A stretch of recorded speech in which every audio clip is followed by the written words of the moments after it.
Polisi melakukan rekonstruksi pembunuhan terhadap perempuan yang jasadnya ditemukan terbungkus dalam karung di Kabupaten Tasikmalaya, Jawa Barat. Sementara itu, Bea Cukai Soekarno-Hatta menggagalkan penyelundupan belasan kilogram bubuk ekstasi yang dikemas dalam bungkusan kopi saset. Selengkapnya kami rangkum dalam Kriminal 24 Jam.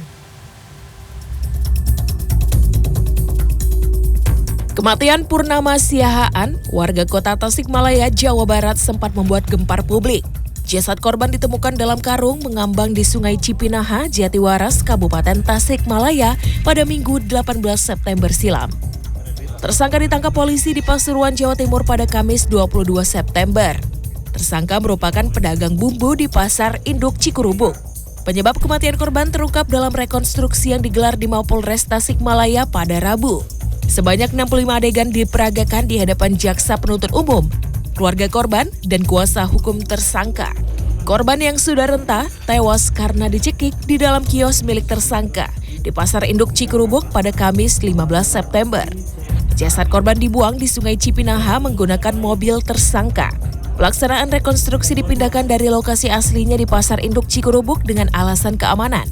Polisi menyebut motif pembunuhan karena tersangka kesal ditagih utang oleh korban. Dari total utang 20 juta rupiah, tersangka sempat mencicil senilai 2 juta rupiah lebih. Akibat perbuatannya, tersangka terancam kurungan 15 tahun penjara.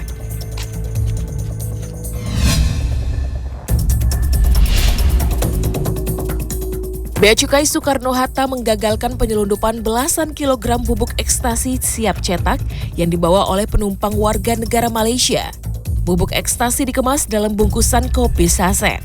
Pemeriksaan dilakukan karena petugas melihat gerak-gerik yang mencurigakan di area pemeriksaan X-ray kedatangan penumpang 23 September silam.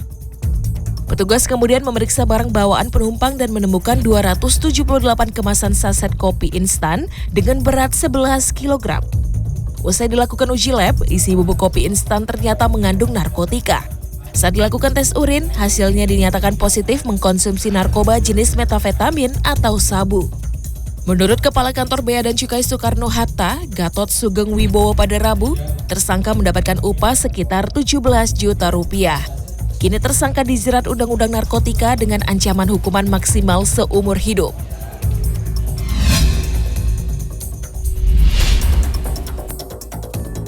Anak anggota polisi di kota Probolinggo, Jawa Timur menjadi korban peluru nyasar. Korban, Ika Dek Wisnu, mengalami luka di bagian punggung hingga harus dievakuasi ke rumah sakit.